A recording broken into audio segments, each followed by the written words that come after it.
Hey everybody, what's going on? Welcome to How to Build. Today we're talking about Bad-el-Kazar. Now there's a lot to unpack with this champ, so I'm going to try to keep this video at a reasonable length, but like I said, I do have a lot to talk about. So, if you're only here for Masteries and artifact suggestions, I'm going to put those up on the screen now. So feel free to use those as you will. I will say, there is a lot to talk about with Masteries. You'll notice that I've done all three trees, so there's a little bit to talk about there, but if you just wanted the quick reference and you want to kind of pick what you want to do, you now have that information. So if that was all you were here for and you're heading out, thank you for stopping by. Be sure and like the video and subscribe on the way out if you want to see what I do in the future. Thank you for stopping by. Anybody that wants to stick around, now we're going to talk about him as a champ, go over his stats and skills and all that fun stuff. So, Bad-el-Kazar. Definitely one of the better champs in the game. He's pretty fantastic. His kit is pretty absurd, and his cooldowns can get pretty low. His base stats are all very good. He's got over 20,000 base HP, over 1,000 base attack, which you're not going to do much with, but it's nice to have, and we'll talk about that in a second. Base defense is pretty up there. Base speed's 102. Everything about him is good. He's got a little bit of accuracy built into the kit. He really doesn't have... There's not really anywhere he falls short. In any way, to be honest. So, great base stats. Great base stats. As far as his skills go, we've got an AoE first turn skill that heals all allies by 20% of the damage inflicted. Now, this does scale off of attack, and while you're not really going to be focusing his attack stat, it's nice that the base attack is decent. You know, it's nice that it's not down in the 800s or something, because this gives him an opportunity to do a little bit of damage, and if you find a little bit of attack percentage in your substats, it'll just bump that up a little bit, and it's a pretty nice bonus heal on top of everything else that he's doing. So it's a great first skill, and it's AoE, so there's a lot of utility here. There's a lot of different things you can do with artifact sets, which we'll go over in a second. Second skill, you can get this down to a 3-turn cooldown. Now, it's on a 5-turn cooldown by default, which is still not that bad for what it does. Having it on a 3-turn cooldown is kind of insane.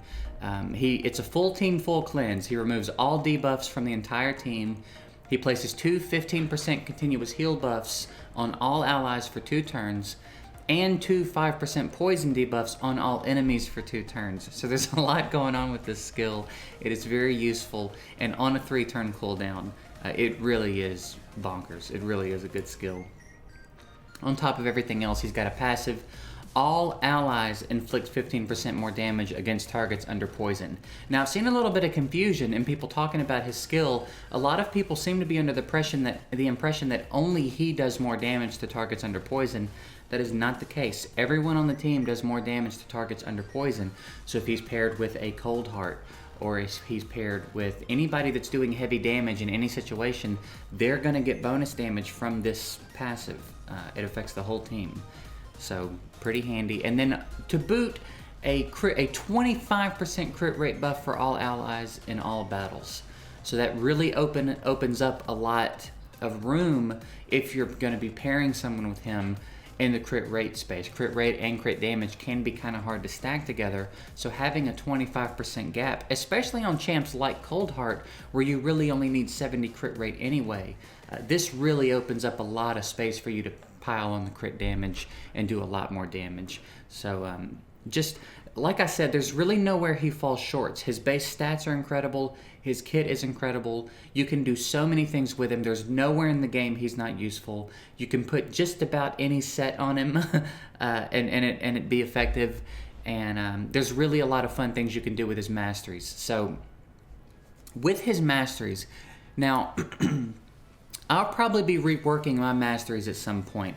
But let me go ahead and pull up the graphic that I've done, and we'll talk about the graphic I've done instead of what I have on mine. So if you notice, I've done all 3 trees. Now the offense tree is pretty much exclusively for if you're going to want to take him into Clan Boss. He's a great Clan Boss champ, and if you've got War Master on him, he's going to be contributing extra damage on top of the poisons that he's already going to be placing, and on top of the extra damage that he's allowing the rest of the team to do when the Clan Boss is under poison debuffs. So he's a fantastic Clan Boss champ, and if you want to take him there, I would just go that route on the offense tree. The only thing you're really trying to accomplish with the offense tree is getting down to War Master. So what you do with the rest of it doesn't really matter, as long as you end up at War Master. So that's just kind of a linear little route you can take, you know, the little bonus lifesteal for him and things like that.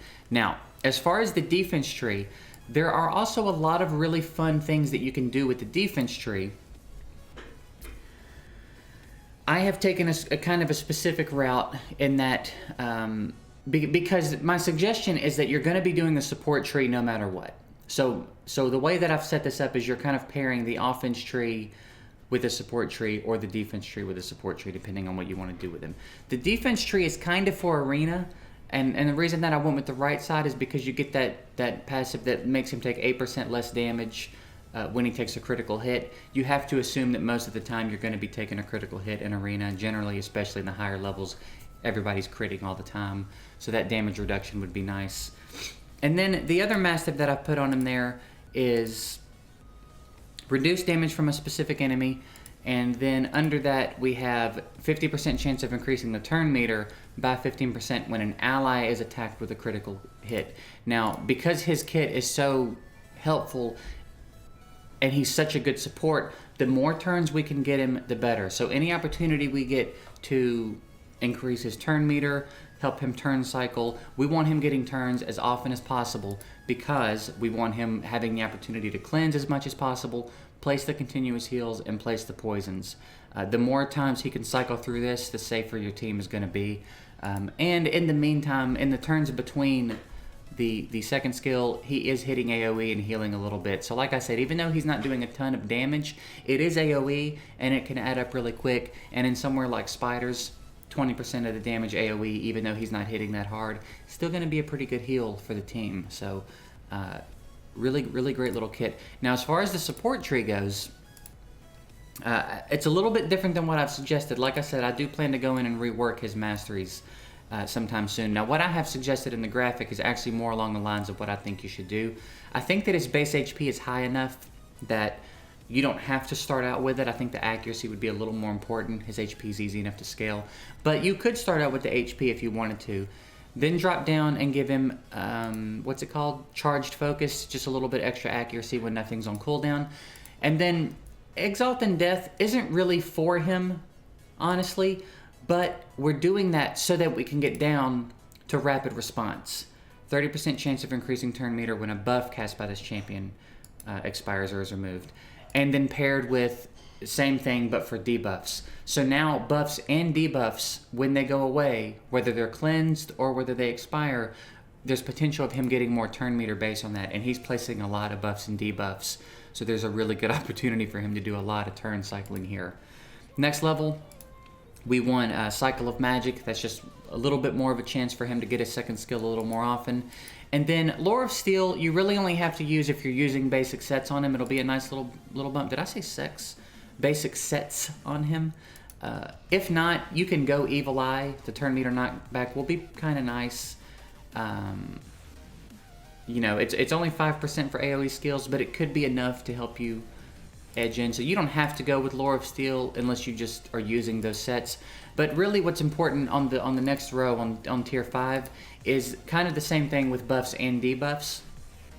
And it's just the opportunity to extend. One end will help him extend the buffs he's placing, the other end will help him extend the debuffs he's placing. And that'll be pretty deadgum useful. And then as far as tier 6, if you're not using him in Clan Boss, I would probably go with the extra 3,000. Now I know I said at the top you don't have to go with HP because it's pretty easily scalable, and 810 isn't really going to make a difference, but 3,000 is a little bit more of a punch to his HP. So I would say for tier 6 I'm probably going to come back and go with that. Although, to be honest, whenever an ally drops below 25%, him getting 20% turn meter, that's not really a bad option either. So either one of those I would say are good.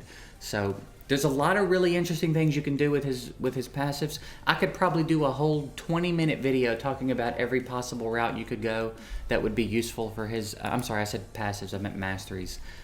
So I don't want to spend a ton of more time talking about it. I think I covered everything, at least based on what I'm suggesting, pretty well. But it's hard to go wrong. There's something in every tree that is really cool and really effective on him. So don't be afraid to experiment and you know, see what you like.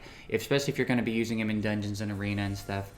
defense and support. There's some really cool stuff you can do there. So play around with it, and it'll be hard to mess up. Like I said, just about everything in there is useful for him. Now, as far as artifacts go, you see I've got mine on reflex speed, and this is just, again, because I want him turn cycling this as much as possible. And if you watched my the series that I'm doing where I'm re-gearing my entire account, he's part of my dragon team, and he's probably going to be part of some other teams, and I want him turn cycling as much as possible so that he can cleanse the team. So I've got him on a reflex set, and I was able to hit some pretty comfortable stats and keep his speed where I need it based on the turn order I was shooting for my dungeon. But really what you're trying to do with him is shoot his survivability stats up with HP and defense. You want him to be as fast as possible as long as it makes sense with the team. In a lot of cases, you can probably just shoot his speed up as far as you can get it, but when you're really trying to get serious and speed tune and have turn order set up right, then you might want to pay a little bit more attention to how high you're getting his speed. And then accuracy, really good idea. You want him landing those poisons. And I think I forgot to put it in the graphic. Actually, no, I can go back and change that in the graphic before I upload this. So no, it'll be in the graphic. Resistance is not a bad stat to have on him as well. You don't want him getting stunned or crowd controlled in any way, because you want him to be able to use that cleanse when it's available. So resistance is a good idea, but you could probably find a pretty good amount of resistance in your substats. Resistance set could work too if you can hit your stats, but honestly, as far as artifact sets go, and you can see the graphic at the beginning of the video, you can't really go wrong. Life, accuracy, speed, resistance, lifesteal, if you're going to use them in clan boss, is not a bad idea. I've seen retaliation do really well in arena, and it can be nice again in the waves. Same with avenging, reflex, of course, toxic if you want to stack some more poisons. Frost is not a bad idea. You got options.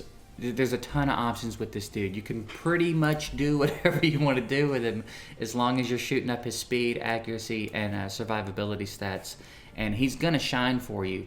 You know, if you're wanting him to be a farmer, if you're newer and you're thinking he should be doing more damage, that's just not what he's for. He's for support. But as far as support goes, it's kind of hard to top him. He's just got such a widespread utility. You can literally take him to any level in this game, and he's going to do a fantastic job for you.